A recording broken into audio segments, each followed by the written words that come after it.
Hey everybody, I'm CC Trubiak and welcome back to CC's Vinyl Closet. Here is where I just love listening to old country music on vinyl record and sharing my thoughts and experiences on that history with you. And today I have a real special installment in store for you. So let's just not waste any more time. If hearing about Kitty Wells sounds like your kind of thing, let's get going. Up until more recently, the most I honestly knew about Kitty Wells is that she sang the song "It Wasn't God Who Made Honky Tonk Angels" from the classic era of country music. I really did not grow up exposed to her albums, but I'm making up for a lot of lost time now. I've got 8 of Kitty Wells LPs now in my vinyl closet, and my number one goal was to discover why they call Kitty Wells the queen of country music. And believe you me, I now understand how she was the original pioneering woman of country music recording.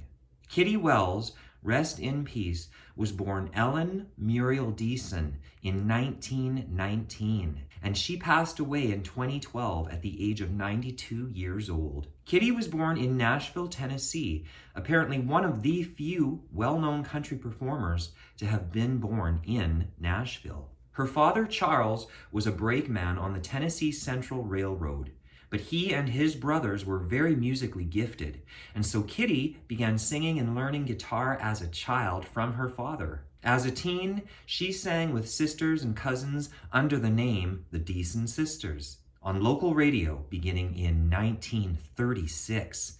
Holy smokes, 1936? I love this part of her story. When Kitty was 18 years old, she met and married Johnny Wright, a cabinet maker and very talented musician in his own right, who aspired to country music stardom. Kitty's neighbor happened to be Johnny's very own sister, Louise Wright, and in these early days, both Kitty and Louise toured with Johnny as Johnny Wright and the Harmony Girls. Soon enough, Johnny met a man named Jack Anglin, who'd then marry Johnny's sister Louise, and the newly formed brothers became Johnny and Jack. It was at this time that Kitty adopted the name Kitty Wells as her stage name. Apparently, Johnny chose the name from a folk song called Sweet Kitty Wells, and so she'd tour with the pair of men, occasionally serving backup. This struck me. Apparently, before Kitty's very own rise to stardom with the single "It Wasn't God Who Made Honky Tonk Angels,"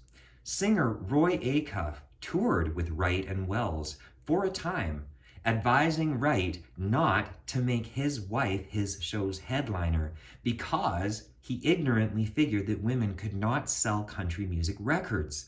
Shame on you, Roy. Well, he was going to learn eventually. Anyways, this was also news to me.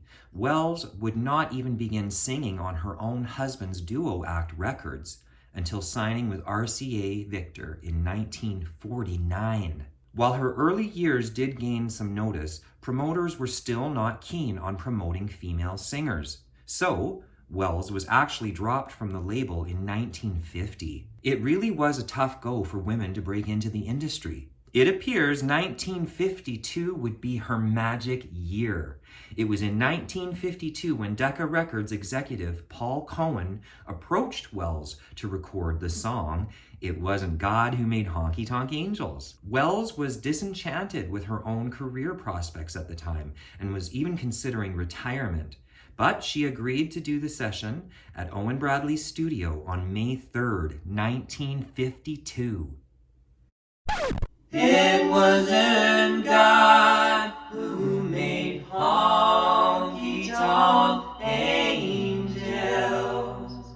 like you said in the words of your song. Too many times married men think they're still single. That has caused many a good girl to go wrong.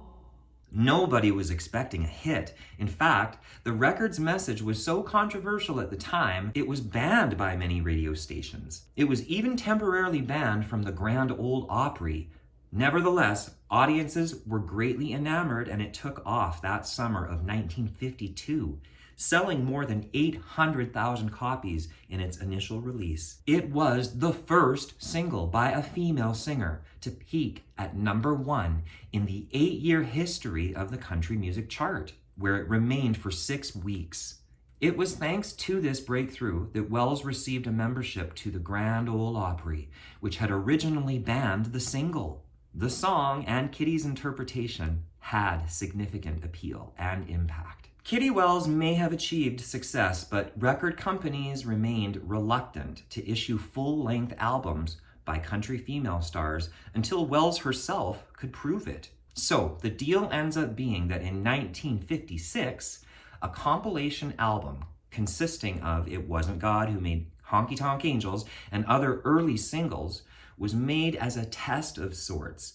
It was called Kitty Wells' Hit Parade, and it became a historical album because this was the record that opened the doors for other female country singers to release their own LPs in the late 1950s and early 1960s. Essentially, Kitty became the queen of country music because she proved with her talent and tenacity that women could make hit country records. This was 1956, before Patsy Cline, before Loretta Lynn, Tammy Wynette, Dolly Parton, all of them.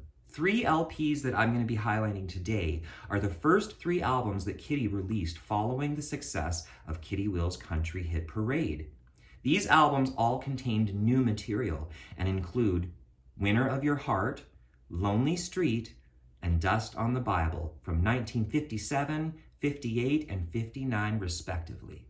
I can and do highly recommend that anybody, fan or not, check out these early records of hers, which by the way, she released 36 albums up until her passing. All I intend on doing today is merely sharing a short selection of highlight songs.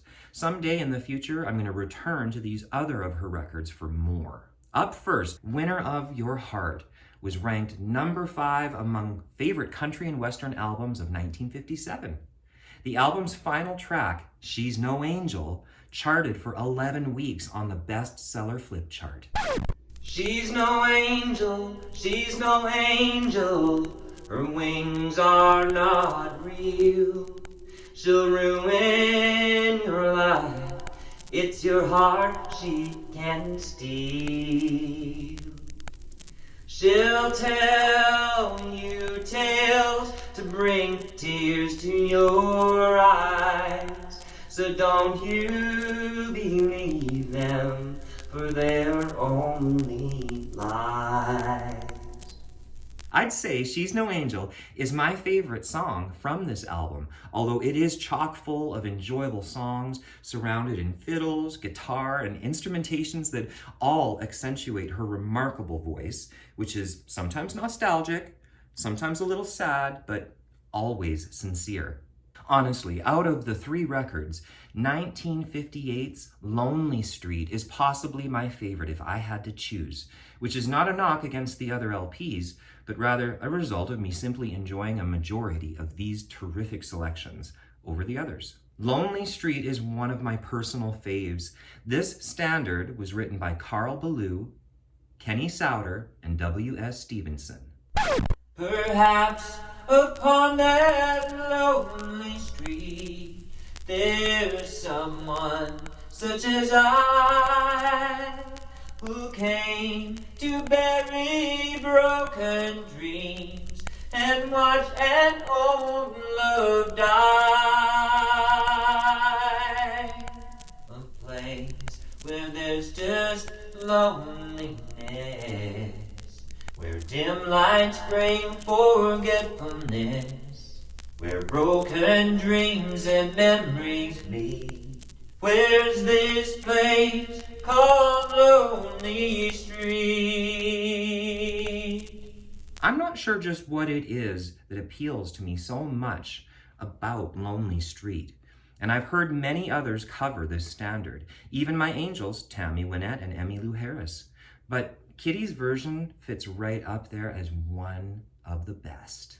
Also on side 1 of this record, I fell in love with a song called Just When I Needed You, written by Clyde Bow and Kitty's husband, Johnny Wright, and his duo partner, Jack.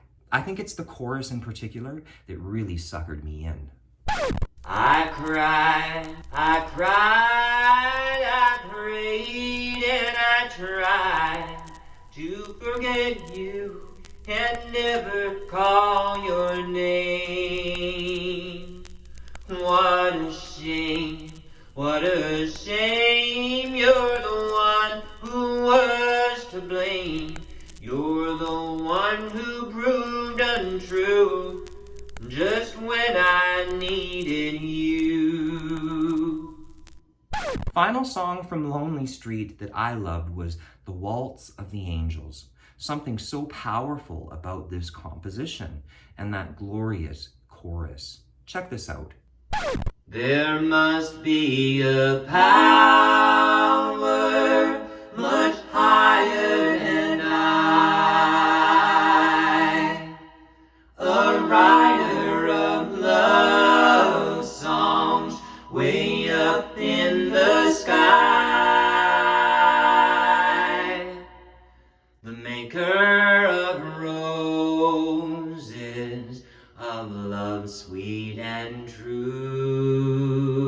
and the waltz of the angels, the moonlight and you. And rounding out these two albums is Dust on the Bible, released in 1959 on Decca. This is a flat-out gospel record, in case you can't tell by the title. And I discovered that the Encyclopedia of America Gospel Music has called it a classic country-style gospel. And although many of these selections are indeed quite religious, several are very moving. I think perhaps my personal favorite is I Dreamed I Searched Heaven for You. I dreamed I had gone to that city that never comes nigh, and I saw the bright angels in glory. I saw the fair mansions of light. I gazed for long, long years of rapture on the face of my Savior so true. And I sang with the seraphim holy. Then I dreamed I searched heaven for you. I dreamed I searched heaven for you. Searched vainly through heaven for you. Oh, won't you prepare to meet me up there, lest we should search heaven for you. Something about Kitty's gospel made it really easy for me to lean into the comforting words of gospel. In the end, folks, I accomplished what I initially set out to do, discover what made Kitty Wells the OG queen of country music, and now I understand. Even Loretta Lynn herself has said of Kitty, Kitty Wells will always be the greatest female country singer of all times. She was my hero. If I had never heard of Kitty Wells, I don't think I would have been a singer myself. I wanted to sound just like her, but as far as I'm concerned, no one will ever be as great as Kitty Wells. Preach, Loretta! So what do you think of Kitty Wells? Please drop your comments below. I thank you so much for watching today's installment of CC's Vinyl Closet. Please hit the like and subscribe button and stay tuned for next week's episode. And until then, take care of you and take sweet comfort in that music.